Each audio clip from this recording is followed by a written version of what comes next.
Hello welcome to AKS IAS APPSC group 2 mains ఈ రోజు నుంచి చూసుకుంటే కరెక్ట్గా 30 రోజులు లేదా 31 రోజు సమయం ఉంది.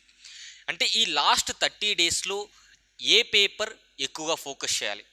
ఉదాహరణకి పేపర్ 2 అనేది చాలా సందిగ్ధతలో పడిపోయారు. స్టూడెంట్స్ అందరూ కూడా చాలా డిమోటివేట్ అయిపోతున్నారు. రోజు రోజు పెరిగే కొద్దీ అంటే ఎగ్జామ్కి దగ్గర వచ్చే కొద్దీ కూడా పేపర్ 2ని తలుచుకుంటే ఒక టెన్షన్ వాతావరణం. సో దీన్ని మొత్తాన్ని కూడా సాల్వ్ చేసే విధంగా ఈ యొక్క వీడియో ఉండబోతుంది. సో ఇప్పుడు నేను చెప్పేటువంటి వీడియోలో లాస్ట్ 30 డేస్లో మీరు ఏ టాపిక్స్ ఏ సబ్జెక్ట్ వైజ్ చూసుకుంటే ఎక్కువ మార్కులు సంపాదించవచ్చు అవి మాత్రమే రీసెర్చ్ చేసి చెప్పడం జరుగుతుంది.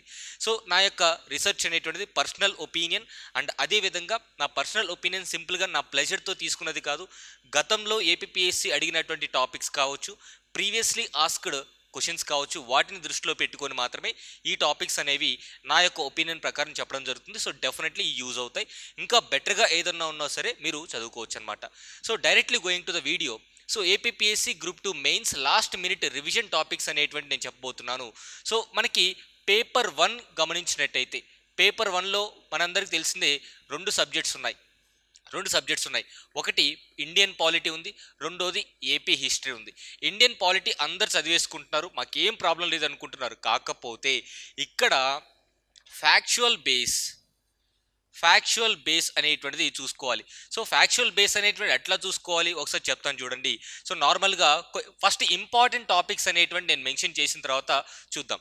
సో ఓవరాల్గా పాలిటీ నుంచి మీరు లాస్ట్ మినిట్ అంటే ఈ 30 డేస్లో చూసుకోవాల్సినటువంటి అంశాలు ఏంటంటే కంపల్సరిగా salient features of Indian constitution.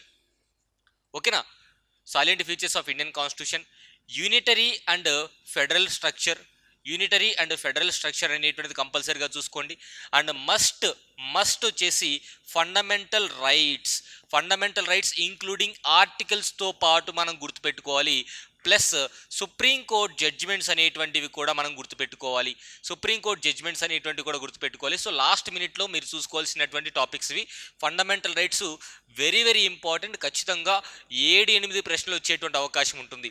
తర్వాత డైరెక్టివ్ ప్రిన్సిపల్ ఆఫ్ స్టేట్ పాలసీలో ఫండమెంటల్ రైట్స్ విభేదాలు కలిగించేటువంటి అంశాలు ఉంటాయి. సో డిపిఎస్పి అదేవిధంగా దానికి సంబంధించినటువంటి సుప్రీంకోర్టు జడ్జిమెంట్స్ అనేటువంటి ఉంటాయి. అవి కంపల్సరీగా బాగా చూసుకుంటే అండ్ ఈ డిపిఎస్పిలో ఇంపార్టెంట్ ఆర్టికల్స్ అంటే ఇక్కడ ఇంపార్టెంట్ ఆర్టికల్స్ అంటే అన్నీ గుర్తుపెట్టుకోవాలా అవసరం లేదు. ఒక ఆర్టికల్కి సంబంధించినటువంటి సబ్జెక్ట్ ఒక లైన్ లేదా ఒక పాయింట్ గుర్తుపెట్టుకుంటే సరిపోతుంది, ఒక వర్డ్ గుర్తుపెట్టుకున్నా సరిపోతుంది. ఎగ్జామ్లో మనకు రిఫ్లెక్ట్ అయితే సరిపోతుంది తప్ప ఇంకేం అవసరం లేదు. అండ్ తర్వాత మోస్ట్ ప్రయారిటీ ఏరియా పార్లమెంట్ అనేటువంటిది. పార్లమెంట్ టాపిక్ కావచ్చు, లేదంటే ఫండమెంటల్ రైట్ టాపిక్ అనేటువంటిది మీరు స్కిప్ చేసి వెళితే ఖచ్చితంగా 15 మార్కులు నష్టపోతారు. సో 15 మార్కులు మీ చేతుల్లో ఉండాలంటే fundamental rights, DPSP, parliament. So మనకి పార్లమెంటు క్షుణ్ణంగా చదవాలి. ఎంత క్షుణ్ణంగా చదవాలంటే ఇక్కడ ఉండేటువంటి ప్రెసిడెంట్ యొక్క అధికారాలు, స్పీకర్ యొక్క అధికారాలు, డిప్యూటీ స్పీకరు, చైర్పర్సను, అంటే పార్లమెంట్ అంటే కేవలం వారి యొక్క మెంబర్స్ మాత్రమే కాకుండా ప్రతి డీటెయిల్ ఇంక్లూడింగ్ పార్లమెంట్ కమిటీస్ అనేటువంటివి కూడా చూసుకోవాలి. ఓకేనండి? అంటే ఎక్కడెక్కడైతే పార్లమెంట్ నిర్ణయించేటువంటి చట్టం, ఉదాహరణకి శాలరీస్ విషయంలో పార్లమెంట్ సభ్యుల యొక్క శాలరీ ఎవరు డిసైడ్ చేస్తారు? ప్రెసిడెంట్ డిసైడ్ చేస్తారా, స్పీకర్ డిసైడ్ చేస్తారా, డిప్యూటీ స్పీకరా, పార్లమెంటా? సో పార్లమెంట్ అనమాట. లీడర్ ఆఫ్ అపోజిషన్ యొక్క శాలరీస్ అనేటువంటివి పార్లమెంట్ చట్టబద్ధంగా డిసైడ్ చేస్తుంది. సో ఇట్లా మనకి చాలా చాలా ఇంపార్టెంట్ అంశాలు జస్ట్ ట్రిక్కీ క్వశ్చన్స్ లాగా అడిగేటువంటి అవకాశం ఉంటుంది. సో కంపల్సరీగా పార్లమెంట్ టాపిక్ అనేటువంటిది ఎట్టి పరిస్థితుల్లో మీరు స్కిప్ చేయకూడదు. అండ్ కమింగ్ టు జ్యుడిషియరీలో రీసెంట్ జడ్జిమెంట్స్తో పాటు పాత సుప్రీంకోర్టు జడ్జిమెంట్స్ కూడా important. And most important supreme court యొక్క స్ట్రక్చర్, సుప్రీంకోర్టు అండ్ హైకోర్టు యొక్క స్ట్రక్చర్, కొలీజియం సిస్టమ్ అనేటువంటిది కంపల్సరీగా చూసుకోండి. అండ్ వీటిల్లో మీరు గమనించాల్సింది ఏంటంటే జ్యుడిషియల్ రివ్యూ అనేటువంటిది చాలా చాలా ఇంపార్టెంట్. ఇండిపెండెన్స్ ఆఫ్ జ్యుడిషియరీ గురించి మనకి ఎక్కువగా క్వశ్చన్స్ పడేటువంటి అవకాశం ఉంటుందన్నమాట. సో కొంతమంది క్వశ్చన్స్ ఏమడుగుతున్నారంటే సార్ 1-లైనర్ క్వశ్చన్స్ వస్తాయా, లేదంటే ఎక్కువ స్టేట్మెంట్ ఓరియంటెడ్ క్వశ్చన్స్ వస్తాయా? ఏ క్వశ్చన్స్ వచ్చినా కాన్సెప్ట్ క్లారిటీగా ఉంటే ఎలాంటి క్వశ్చన్ అయినా మనం అర్థం చేసుకోవచ్చు. ఇక్కడ భయపడేటువంటి విషయం ఏంటంటే సార్ గ్రూప్ 2 అనగానే ఎక్కడో స్టాటిక్ పాయింట్ తీసి అడిగేటువంటి అవకాశం ఉంటుంది కదా. ఎస్, కాకపోతే ఒక విషయం గుర్తుపెట్టుకోండి, లాస్ట్ మినిట్లో మీరు ఎక్కువగా ఫోకస్ చేయాల్సింది పాలిటీ విషయంలో 80% 80% కాన్సెప్ట్ మీద ఫోకస్ చేయండి, 20% స్టాటిక్ మీద ఫోకస్ చేయండి. మరి సార్ కరెంట్ అఫైర్స్ విషయం గురించి ఏంటి? కరెంట్ అఫైర్స్ అనేవి పాలిటీకి ప్రత్యేకంగా అదనంగా ఏముండదండి. ఏవైతే కొన్ని న్యూస్లో ఉన్నటువంటి చట్టాలు కానివ్వండి, యాంటీ డిఫెక్షన్ లా గురించి కానివ్వండి, పార్లమెంట్ ప్రివిలేజ్ కానివ్వండి, అవన్నీ ఆల్రెడీ చదివేసుకునేటువంటి అంశాలే. తర్వాత మోస్ట్ ఇంపార్టెంట్ మనకి 73rd and 74th constitutional amendments acts. So వీటి గురించి కంటెంట్ తక్కువగా ఉంటుంది, కానీ క్వశ్చన్స్ ఎప్పుడూ చూడనటువంటి క్వశ్చన్స్ వస్తాయి. అలాంటప్పుడు ఏం చేయాలంటే మనకి కంపల్సరిగా ప్రీవియస్ ఇయర్ క్వశ్చన్స్ అనేటువంటివి ఈ యొక్క 73rd అండ్ 74th కాన్స్టిట్యూషనల్ అమెండ్మెంట్లో కంపల్సరిగా చూసుకోవాలి. అండ్ అదేవిధంగా మీరు గమనించినట్టయితే ఇంకొక అంశం ఏంటంటే ఇక్కడ సెంటర్ స్టేట్ రిలేషన్స్లో మీరు చూసుకోవాల్సినటువంటి అంశం ఏంటంటే కమిషన్స్, సర్కారియా కమిషన్ కానివ్వండి, పూంచి కమిషన్ కానివ్వండి, రాజమన్నార్ కమిషన్ కానివ్వండి, అడ్మినిస్ట్రేటివ్ రిఫార్మ్స్ కమిషన్ కానివ్వండి, ఇచ్చినటువంటి recommendations. Most important Sarkaria commission, Punchhi commission ఇచ్చినటువంటి గవర్నర్ తాలూకు రికమెండేషన్స్ అండి. ఎందుకంటే గవర్నర్ గురించి రీసెంట్గా ఎక్కువగా తరచుగా న్యూస్లో ఉంటుంది. So governor versus president of India comparison చూసుకోవాలి. ఎలాంటి విషయాల్లో? బిల్స్ రిజర్వేషన్ విషయంలో. అండ్ ఇంకొకటి అండి, మోస్ట్ ఇంపార్టెంట్ టాపిక్, బిట్ పడేటువంటి ఏరియా ఎక్కడంటే గవర్నర్కి ప్రెసిడెంట్ ఆఫ్ ఇండియాకి ఉన్నటువంటి discretionary powers, situational discretionary powers ఉంటాయి, కాన్స్టిట్యూషనల్ డిస్క్రిషనరీ పవర్స్ ఉంటాయి. అదే ప్రెసిడెంట్ ఆఫ్ ఇండియాకి కాన్స్టిట్యూషనల్ డిస్క్రిషనరీ పవర్స్ అనేవి అసలు లేవు, సిచ్యువేషనల్ డిస్క్రిషనరీ పవర్స్ మాత్రమే ఉంటాయి. అదేవిధంగా గవర్నర్కి రాజ్యాంగబద్ధంగా మరియు పరిస్థితులకు అనుగుణంగా కూడా ఈ యొక్క డిస్క్రిషనరీ పవర్స్ అనేటువంటి ఉంటాయి. అవి కంపల్సరీగా మీరు చూసుకోవాలి. పార్డనింగ్ పవర్స్ అనేటువంటివి కూడా చూసుకోవాలి. ఇదొకటి మోస్ట్ ఇంపార్టెంట్. తర్వాత స్టేట్ లెజిస్లేచర్లో ఈ యొక్క ఎమ్మెల్సీ ఎలక్షన్స్ గురించి కొంచెం ఫోకస్ చేయండి. స్టేట్ లెజిస్లేచర్లో ఎమ్మెల్సీ ఎలక్షన్స్, తర్వాత అదేవిధంగా లెజిస్లేటివ్ కౌన్సిల్ యొక్క ఏర్పాటు గురించి, వాటి గురించి కొంచెం ఫోకస్ చేయండి. And passing of bills, parliament మాత్రమే కాదు, స్టేట్ లెజిస్లేచర్స్ బిల్స్ ఎట్లా పాస్ అవుతాయి. ఒకవేళ అసెంబ్లీ పాస్ చేసిన తర్వాత కౌన్సిల్ దాన్ని రిజెక్ట్ చేసి, అంటే కౌన్సిల్కి రిజెక్ట్ చేసే అధికారం ఉంటుందా? ఒకవేళ ఉంటే ఎన్ని నెలలు ఉంటుంది? మళ్ళీ దాన్ని రికమెండేషన్స్తో పంపించా? సో ఈ బిల్స్ అంటే స్టేట్ లెజిస్లేచర్కి సంబంధించినటువంటి బిల్స్ కొంచెం బాగా చూసుకోండి, వాటి యొక్క ప్రొసీజర్ బాగా చూసుకోండి, సరిపోతుందన్నమాట. ఓకేనా? తర్వాత కాన్స్టిట్యూషనల్ బాడీస్, సిలబస్ మొత్తం చెప్పేస్తున్నారు అనుకోవచ్చు. కాన్స్టిట్యూషనల్ బాడీస్లో మనకి మెన్షన్ చేసిన 4, కాకపోతే మీరు ఫోకస్ చేయాల్సింది ఎక్కడ అంటే ఏవైతే మెన్షన్ చేశారో అవి బాగా చదవండి, మిగతా అంశాలు తర్వాత చూసుకుందాం. అండ్ లోక్పాల్ గురించి ఇది చట్టబద్ధమైనటువంటి సంస్థ. లోక్పాల్ గురించి, లోకాయుక్త గురించి గ్యారంటీగా క్వశ్చన్. ఎందుకంటే మొన్న జనవరి 16వ తారీఖున మొట్టమొదటి లోక్పాల్ ఫౌండేషన్ డే సెలబ్రేట్ చేసుకోవడం జరిగింది. లోక్పాల్కి సంబంధించినటువంటి డ్రాబ్యాక్స్ అంటే కూడా మనకి న్యూస్ పేపర్లు ఇచ్చారు. సో అవి కరెంట్ ఇష్యూస్లో భాగంగా చూసుకోవాలి.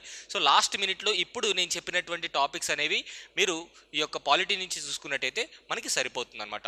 Now coming to AP history.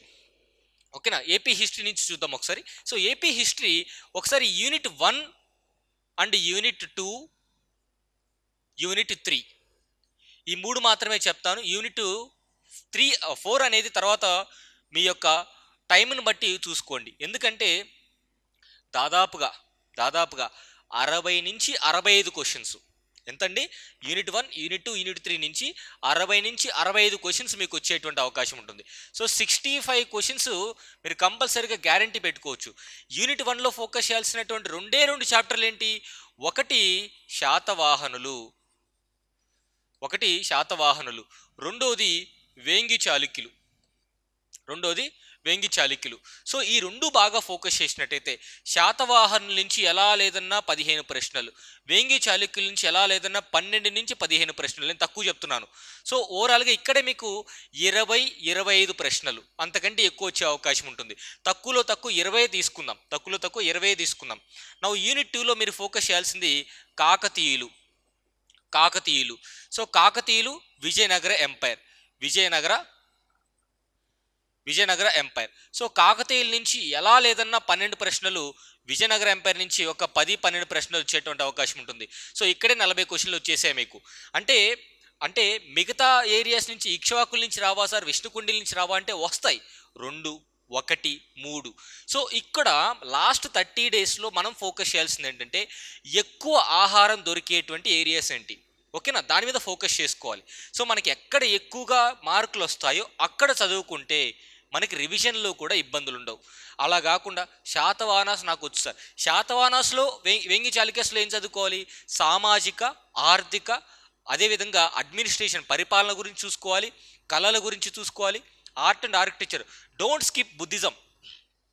Buddhism Jainism గురించి అసలు స్కిప్ చేయదు. ఫస్ట్ యూనిట్ నుంచి కంపల్సరీగా 2-3 క్వశ్చన్లు వస్తాయి. సో కాకతీయుల నుంచి రాజకీయ చరిత్రకు తక్కువ ఇంపార్టెన్స్ ఇవ్వండి. మిగతా చరిత్ర అంటే economic conditions, societal conditions, administration, అదేవిధంగా వ్యాపార వ్యవస్థ అంటే ఎకానమీ అంటాం, అదేవిధంగా శిల్పకళలు, ఓకేనా, ఆర్ట్ అండ్ ఆర్కిటెక్చర్, వాటి గురించి ఎక్కువగా ఫోకస్.